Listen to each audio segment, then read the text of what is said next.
মহারাষ্ট্রের ভোটার বাংলার তালিকায় নাম, নতুন বিতর্কে তৃণমূল বিজেপি সংঘাত। বীরভূমের দুবরাজপুরে এক মহিলার নাম ঘিরে ভোটার তালিকা নিয়ে গুরুতর অভিযোগ তুলল তৃণমূল কংগ্রেস। তৃণমূলের দাবি, উজ্জ্বলা বুরুঙ্গলে নামে ওই মহিলা মহারাষ্ট্রের নাসিকের বাসিন্দা। তার নাম মহারাষ্ট্রের ভোটার তালিকায় নথিভুক্ত রয়েছে।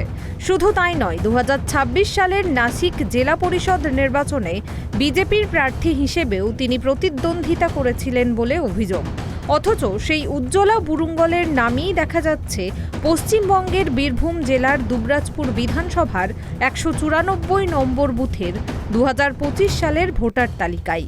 এখানেই শেষ নয়, তৃণমূলের আরও অভিযোগ, বিশেষ নিবিড় সংশোধন প্রক্রিয়ার সময় উজ্জ্বলা বুরুঙ্গলে এনুমারেশন ফর্মও জমা দিয়েছেন।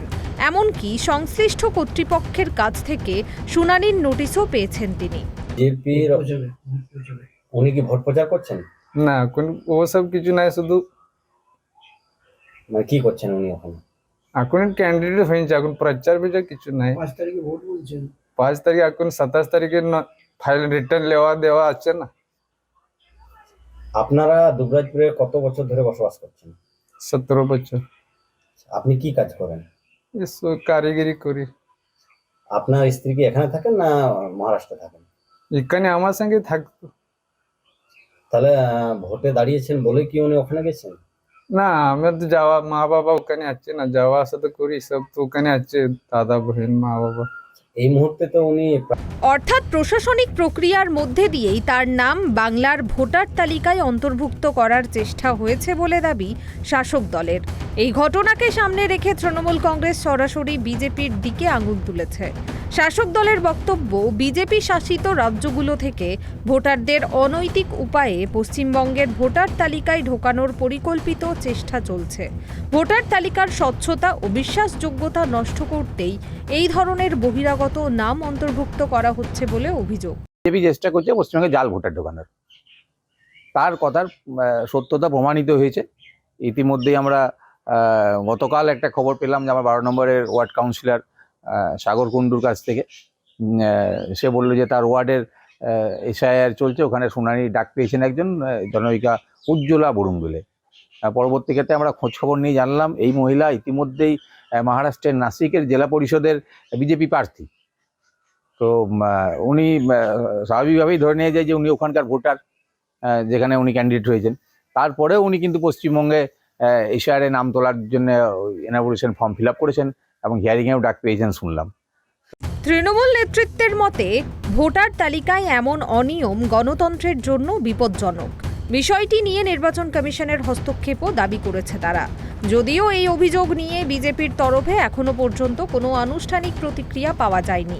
ইলেকশন কমিশন সম্পূর্ণভাবে দায়িত্ব নিয়ে এই বিষয়টা দেখবেন এবং কোনো রকমভাবে ভারতীয় জনতা পার্টি আমরা এই ধরনের ঘটনাকে সমর্থন করি না এবং বৈধ ভোটার তালিকা তৈরি করার ক্ষেত্রে ভারতীয় জনতা পার্টি আমরা প্রথম থেকে বলে এসেছি এবং আগামীতে যখন ভোটার তালিকা তৈরি হবে, স্বচ্ছ ভোটার তালিকা তৈরি করার জন্য ইলেকশন কমিশনকে দরবার করা এবং আপনারা জানেন কয়েক লক্ষ অবৈধভাবে ভুয়ো ভোটার, মৃত ভোটার, শিফটিং ভোটার সেই ভোটার তালিকা থেকে নাম বাদ গেছে। তাই আগামী দিনে এসআইআর কমপ্লিট হবে, নির্বাচনও হবে। নির্বাচনে তৃণমূল কংগ্রেস যেভাবে মানুষকে বিভ্রান্ত করে চলেছে তার জবাব নির্বাচনে মানুষ।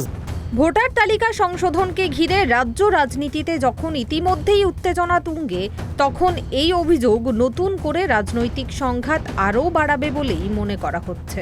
আপ্পা বুরুঙ্গলে এবং আপ্পা শঙ্কর বুরুঙ্গলে ওনারা ফর্ম জমা দিয়েছিল। এবারে ওনাদের কোথায় কি নাম আছে সেটা তো আমার পক্ষে জানা সম্ভব নয়।